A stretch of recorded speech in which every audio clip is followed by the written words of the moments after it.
नमस्कार दोस्तों, गुजरात के वेरावल में स्थित सोमनाथ मंदिर हिंदू धर्म के सबसे पवित्र तीर्थ स्थलों में से एक है। इसे भगवान शिव के 12 ज्योतिर्लिंगों में से पहला ज्योतिर्लिंग माना जाता है। इस मंदिर का इतिहास बहुत प्राचीन और रोचक है, जिसका इम्पोर्टेंस रिलीजन, कल्चर और पौराणिक कथा के साथ साथ हिस्ट्री में भी काफी महत्वपूर्ण रहा है। कहा जाता है कि इसका निर्माण स्वयं चंद्रदेव ने किया था। हालांकि ऐतिहासिक दृष्टिकोण से देखा जाए तो इसे कई बार नष्ट किया गया और विभिन्न शासकों द्वारा पुनर्निर्माण किया गया। हालांकि ये अनक्लियर है कि सोमनाथ मंदिर के पहले संरचना को एग्जैक्टली कब बनाया गया, जो फर्स्ट मिलेनियम के अर्ली सेंचुरी से 9th सेंचुरी CE के बीच माना जाता है। अगर बात करें मंदिर की संरचना की तो ये मंदिर 3 मुख्य भागों में विभाजन है, यानी गर्भगृह, सभा मंडल और नृत्य मंडल शामिल हैं। साथ ही इसकी शिखर की ऊंचाई 150 फीट है और शिखर पे लगे अन्न का वजन 10 टन है। इसके अलावा मंदिर का मुख्य ध्वज 27 फीट की ऊंचाई का है। साथियों, सोमनाथ का यह स्थल त्रिवेणी संगम के कारण भी प्रसिद्ध है, जहां कपिला, हिरण और सरस्वती नदियां मिलती हैं। हिंदू पौराणिक कथाओं के अनुसार जब श्राप के चलते चंद्रदेव ने अपनी चमक खो दी थी तो उन्होंने यहाँ स्नान कर अपनी चमक वापस पाई थी, जिसे हम वैक्सिंग एंड वेनिंग ऑफ मून के नाम से जाना जाता है। खास बात ये है कि इस परंपरा के चलते इस नगर का नाम प्रभास यानी चमक पर पड़ा, जिसे हम सोमेश्वर या सोमनाथ के नाम से जानते हैं। ऐतिहासिक तथ्यों के अनुसार 9वीं सदी में इस स्थल का उल्लेख मिलता है। 805 से 833 AD तक राज करने वाले गुर्जर प्रतिहार किंग नागाभट्टा सेकंड जब सौराष्ट्र में कई तीर्थ स्थल देखने आए, जिसमें सोमेश्वर भी शामिल था। हालांकि इतिहासकार रोमिला थापर का मानना है कि उस समय यह स्थल केवल एक तीर्थ स्थल था और मंदिर का निर्माण बाद में हुआ। वहीं गुजरात के इतिहासकार मधुसूदन ढाकी के अनुसार सोमनाथ मंदिर का पहला निर्माण संभवतः चालुक्य किंग मूल राजा ने किया था। उन्होंने ही पहले से बने एक छोटे से मंदिर का नवीनीकरण कराया था और एस्ट्रोलॉजिस्ट BK थापर भी कहते हैं कि 9वीं सेंचुरी में सोमनाथ स्थल पर एक मंदिर की संरचना जरूर था। हालांकि उससे पहले खास कुछ नहीं था। The invasion of Mahmud Ghazni. Mahadev के सोमनाथ को लेकर सबसे इनफेमस इवेंट 1026 में हुआ, जब भीमा फर्स्ट के शासन काल में तुर्की मुस्लिम शासक महमूद गजनी ने सोमनाथ मंदिर को बर्बाद और लूट लिया। साथ ही मंदिर के ज्योतिर्लिंग को भी तोड़ दिया गया और इस लूट में गजनी अपने साथ 20 मिलियन दिनार की संपत्ति ले गया। और यही नहीं, 1000 से 1027 AD के बीच गजनवी ने 17 बार सोमनाथ मंदिर पर आक्रमण किया। हालांकि 1038 AD के गोवा के कदम्ब राजा किंग की शिलालेखों के आधार पर रोमिला थापर मानती है कि मंदिर की वास्तविक स्थिति अभी भी अस्पष्ट है। उनका मानना है कि गजनी के हमले से मंदिर पूरी तरह नष्ट नहीं हुआ था। मंदिर को सिर्फ 12 सालों में पुनः स्थापित कर दिया गया और 1038 तक यह फिर से एक सक्रिय तीर्थ स्थल बन गया। 11वीं सदी के फारसी विद्वान अलबरूनी ने भी 1026 के इस हमले की पुष्टि की थी। अलबरूनी के साथ साथ 1026 CE के इस लूट को और भी कई इस्लामिक इतिहासकार जैसे गर्दीजी, इब्न जाफिर और इब्न अल-अथीर ने भी पुष्टि किया है। अलबरूनी ने इस हमले की आलोचना की क्योंकि इसने भारतीय समृद्धि को नुकसान पहुंचाया और हिंदुओं की बाहरी आक्रमणों के प्रति शत्रुता बढ़ाई। इस हमले ने इस्लामिक आइकोनोक्लाज्म मतलब मूर्ति भाजन को भी संतुष्ट किया और महमूद को एक प्रतीकात्मक इस्लामिक योद्धा के रूप में दर्शाया। साथ ही मंदिर की पुनर्निर्माण की कहानियों ने हिंदू प्रतिरोधों को भी प्रेरित किया। बरौनी के अलावा साउथ एशिया हिस्ट्री और Islamic studies scholar Jamal Malik के अनुसार महमूद गजनी के इस हमले ने इस्लामिक आइकोनोक्लाज्म के परिप्रेक्ष्य में एक महत्वपूर्ण भूमिका निभाई। 1169 के एक अभिलेख के अनुसार कुमारपाला ने लकड़ी के मंदिर को उत्कृष्ट पत्थरों की कारीगरी से सजाया, लेकिन 1299 में अलाउद्दीन खिलजी और उलुग खान की सेना ने फिर से सोमनाथ मंदिर को लूटा। 15 सेंचुरी के कान्हाड़े प्रबंध और 17 सेंचुरी की नैनश्री खैर में लिखा है कि रावल कानर देव ने सोमनाथ मंदिर की मूर्तियों को वापस लाने का प्रयास किया, लेकिन कई स्रोतों का मानना है कि मूर्तियां दिल्ली ले जाई गई। अमीर खुसरो और जियाउद्दीन बरौनी, तारिक फिरोज शाही और जीना प्रभा सूरी जैसे समकालीन लेखकों ने भी इस घटना का उल्लेख किया है, लेकिन यह भी संभव है कि मूर्ति की पुनः प्राप्ति की कहानी बाद में गढ़ी गई हो। हालांकि ये पॉसिबिलिटी भी बताई जाती है कि खलजी की आर्मी अपने साथ विभिन्न मूर्तियों को दिल्ली ले जा रही थी और शायद कान्हड़ देव की आर्मी ने उनमें से एक को पुनः प्राप्त किया। खैर, इसके बाद 1308 में सौराष्ट्र की चुड़ासमा के राजा ने मंदिर को पुनः निर्मित कराया था। इसके बाद 1331 से 1351 के बीच उनके बेटे केनहार ने वहां एक ज्योतिर्लिंग स्थापित किया, लेकिन 1395 में दिल्ली के सुल्तान के तहत गुजरात के आखिरी गवर्नर जफर खान ने मंदिर को नष्ट कर दिया। इसके बाद 1451 में गुजरात के सुल्तान मोहम्मद बेगड़ा ने मंदिर को अपवित्र किया। मुगल काल में भी 1665 में औरंगजेब ने कई मंदिरों की तरह सोमनाथ मंदिर को भी नष्ट करने के आदेश दिए। साथ ही ये चेतावनी दी कि अगर हिंदुओं ने मंदिर में पूजा करना दोबारा शुरू किया तो मंदिर को पूरी तरह ध्वस्त कर दिया जाएगा। लेकिन मराठाओं के विस्तार के कारण मंदिर को फिर से जीर्णोद्धार किया गया। 1783 में इंदौर की महारानी अहिल्याबाई होलकर ने सोमनाथ मंदिर का पुनर्निर्माण कार्य कराया और आज यह मंदिर ओल्ड सोमनाथ या अहिल्याबाई मंदिर के नाम से जाना जाता है, जो मुख्य सोमनाथ मंदिर से 200 मीटर की दूरी पर स्थित है। The medieval period of Somnath temple. मंदिर ने अनेकों आक्रमणों का सामना किया। अब आगे देखते हैं। ब्रिटिश शासन के दौरान सोमनाथ मंदिर का इतिहास भी काफी रोचक है। जबकि उस समय मंदिर में कोई खास बड़ा निर्माण कार्य नहीं हुआ,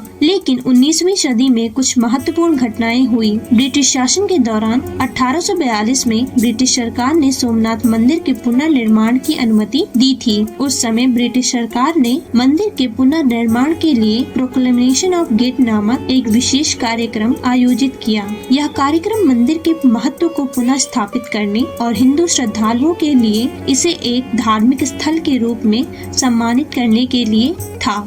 इस कार्यक्रम में भारत के विभिन्न हिस्सों से लोग शामिल हुए और इसने मंदिर के ऐतिहासिक और सांस्कृतिक महत्व को और भी बढ़ा दिया।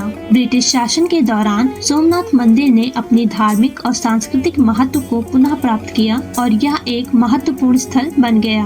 1842 में ब्रिटिश इंडिया के गवर्नर जनरल एलन बर्ड ने एक प्रोक्लेमेशन जारी किया, जिसके निर्देश पर जनरल विलियम नॉट ने गजनी में काबुल की लड़ाई के दौरान उन दरवाजों को हटाया जिन्हें सोमनाथ मंदिर से लूटे गए दरवाजे माना जाता था। लेकिन जब ये दरवाजे भारत लाए गए तो पता चला कि ये ना तो गुजरात के डिजाइन के थे और ना ही चंदन के, बल्कि गजनी के देवदार वृक्ष के थे। इसीलिए इन्हें सोमनाथ मंदिर के ऑथेंटिक यानी असली दरवाजे नहीं माना गया, बल्कि गजनी के देवदार वृक्ष के माना गया। आज भी ये दरवाजे आगरा फोर्ट के आर्सेनल स्टोर में रखे हैं। अब जानते हैं सोमनाथ मंदिर के पुनर्निर्माण की कहानी, जो भारत की आजादी के बाद शुरू हुई। Post independence development of Somnath temple.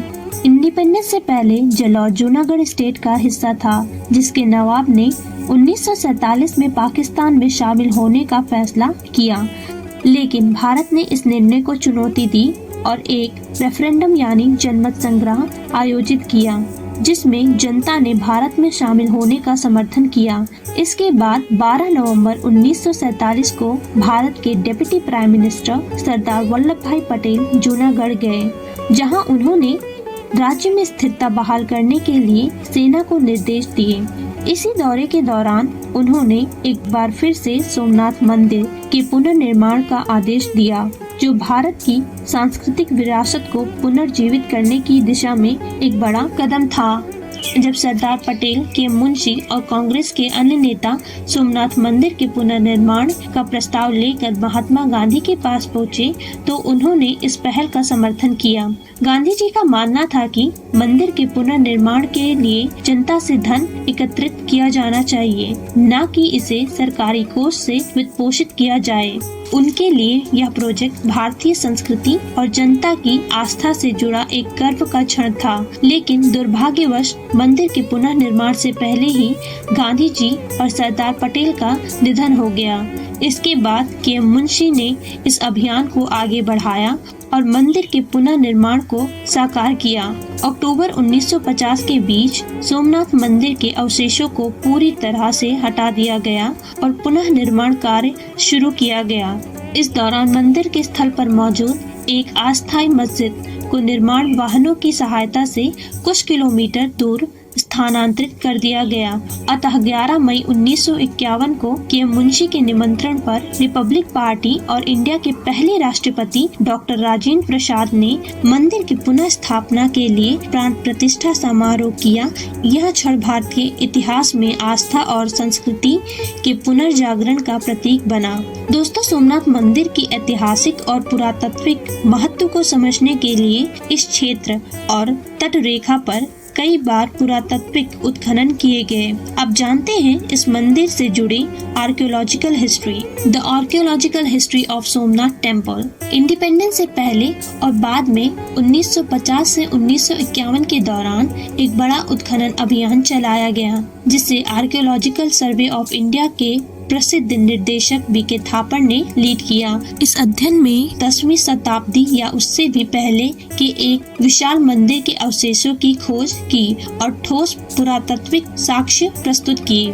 Thapar की टीम ने प्रमाण दिया, साथ ही बी.के. थापर ने यह भी अनुमान लगाया कि पुराना मंदिर लगभग 9वीं शताब्दी का हो सकता है। दूसरी ओर इंडियन टेम्पल आर्किटेक्चर के प्रसिद्ध विद्वान ढाकी के अनुसार यह निर्माण 10वीं शताब्दी यानी 960 से 973 सीई के बीच हुआ था। थापर की स्टडीज में कई महत्वपूर्ण पुरातात्विक साक्ष्य मिले, जिसमें मंदिर के अवशेषों के अलावा कुछ महत्वपूर्ण शिलालेखें और मूर्तियां भी शामिल थी। ये निष्कर्ष इस बात की पुष्टि करते हैं कि सोमनाथ मंदिर का एक समृद्ध और प्राचीन इतिहास रहा है, जिसे समय समय पर पुनर्निर्माणित किया गया। साथियों, सोमनाथ मंदिर से मिले पुरातात्विक प्रमाणों में पोटो नागरी या नागरी लिपि में लिखे गए शिलालेखें भी शामिल हैं। ये प्राचीन लिपियां इस क्षेत्र की प्राचीनता को साबित करती हैं और सोमनाथ पाटन की प्राचीनता को लगभग फर्स्ट मिलेनियम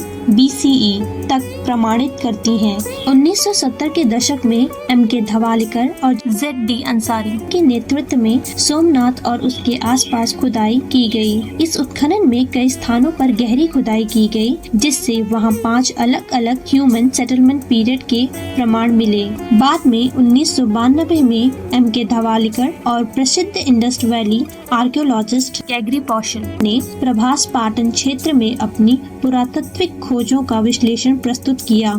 उनके अध्ययन से यह निष्कर्ष निकला कि सोमनाथ क्षेत्र में ह्यूमन सेटलमेंट के प्रमाण 2nd मिलेनियम BCE से मौजूद हैं। इतना ही नहीं, उन्होंने इस क्षेत्र के एक कालखंड को प्री हड़प्पा काल का भी माना, जो इस सभ्यता को प्रारंभिक चरणों से जोड़ता है, जिससे यह प्रमाणित होता है कि यहाँ प्राचीन सभ्यता के शुरुआती दौर से ही जीवन मौजूद था। हालांकि इन खोजों में मुख्य रूप से सिरेमिक औजार और आभूषण मिले, लेकिन किसी भी प्राचीन मंदिर का कोई ठोस अवशेष नहीं मिला। दूसरी ओर चार्ल्स हैमन की क्रिटिकल रिव्यू के अनुसार जो भी उपलब्ध प्रमाण थे, वे सीधे तौर पर प्री फर्स्ट मिलेनियम BCE की सभ्यता और संस्कृति से नहीं जुड़ते थे। हालांकि उन्होंने यह तर्क दिया कि प्रभास पाटन में कुछ प्रमाण मौजूद हैं जो इसे एक प्रारंभिक हड़प्पा स्थल साबित करते हैं। यहाँ स्थायी कृषि और मवेशी पालन जैसी गतिविधियों के प्रमाण मिले हैं। इसके अलावा प्रभास पाटन में जो टीलें खुदाई में पाई गई, वे 2000 से 1800 BCE के बीच एक निरंतर पोस्ट हड़प्पन सेटलमेंट का संकेत देते हैं, यानी इस क्षेत्र में हमेशा से गतिविधियां जारी रही हैं। तो दोस्तों, सोमनाथ मंदिर सिर्फ एक मंदिर नहीं, बल्कि हजारों सालों से चल रही एक ऐतिहासिक और सांस्कृतिक धरोहर का प्रतीक है। बार बार ध्वस्त होने के बावजूद यह हमेशा पुनर्निर्माणित हुआ, जो भारतीय सभ्यता की अटूट आस्था और पुनर्जन्म की भावना को दर्शाता है। पुरातात्विक शोधों से पता चलता है कि प्रभास पाटन सिर्फ धार्मिक दृष्टि से नहीं बल्कि एक प्राचीन मानव बस्ती और व्यापारिक केंद्र के रूप में भी महत्वपूर्ण रहा है। यह कारण है कि सोमनाथ न सिर्फ हमारी इतिहास का हिस्सा है बल्कि हमारी सांस्कृतिक विरासत की आत्मा भी है। ये था सोमनाथ का इतिहास। आपके क्या विचार हैं? नीचे कमेंट बॉक्स में जरूर शेयर करें। अगर आपको वीडियो पसंद आई तो वीडियो को लाइक करें, शेयर करें और हमारे चैनल को सब्सक्राइब करना ना भूलें। आपका धन्यवाद।